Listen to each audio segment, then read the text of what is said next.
Алматы жастары бағдарламасына қалай өтінім береміз деген сұраныс түсіп жатыр. Сол бойынша видеоны қараңыздар. Біз қалай қатыса аламыз? Өтінім беру батырмасын басамыз. Алматы жастары KZ сайтына кіріп, сізден электронды цифрлы қолтаңбаңызды сұрайды. Қазір таңдаймыз.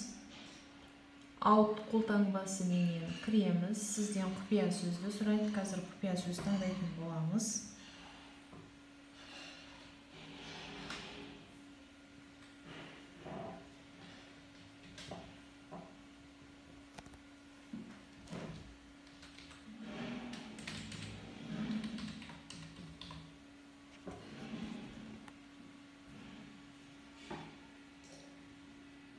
Открыть және подписать. Сіз жүйеге кірдіңіз.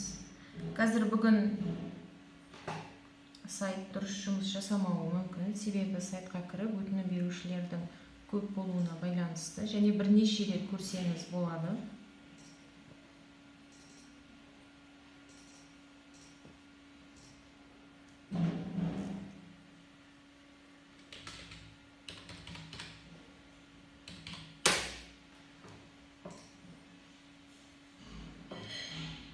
Кірді жүйеге.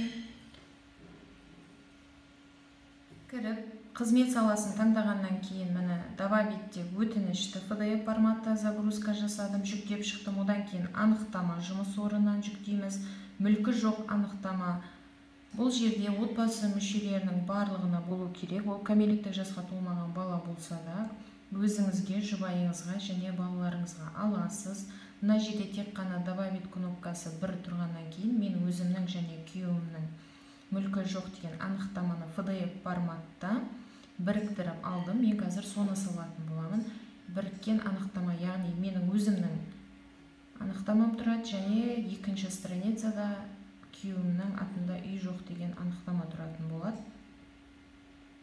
Зейнетақы аударымы туралы PDF форматта салып шықтым. Себебі бағдарламаның шарты бойынша үй жоқ деген анықтама, яғни жылжымайтын мүлкі жоқ деген анықтама отбасының әрбір мүшесіне болу керек. Мына жерде біз еңбек кітапшамызда трудовая книжкамызды енгіземіз.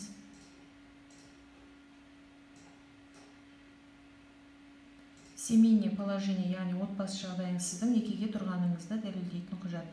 Неке туралы куәліктің скан вариантын енгіземіз. Одан кейін бала санын көрсетесіз, жұбайыңыздың иінін енгізесіз және некеде қанша жыл тұрдыңыз, соны қолмен енгізіп шығасыз.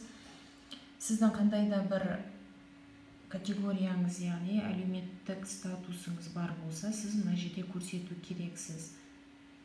Бұл жерде бірнеше категория көрсетілген. Сізге қандай да бір категория тән болса, сіз таңдайсыз. Болмаса, ешқандай топқа жатпайтын болсаңыз, не отношусь деген батырманы бассаңыз, өзі таңдалады. Егер сіз қандай да бір категорияға жатсаңыз, мына жерге дәлелдейтін құжатты енгізесіз. Я даю согласие на сбор и обработку персональных данных басасыз және екінші кілтпенен сізден подписать и отправить етуді сұрайды. Барлық мәліметтерді енгізіп біткеннен кейін подписать и отправить жасыл кнопкасын, батырмасын басып, сіз өзіңіздің электронды цифрлы қолтаңбаңыздың екінші кілтіменен подписать ету керексіз. Сол кезде сізге экранда нақты жауабы шығады, өтінішіңіздің қабылданғандығы туралы. Міне біз екінші қолтаңбаны таңдадық. Ашамыз және құпия сөзді енгізетін боламыз қазір.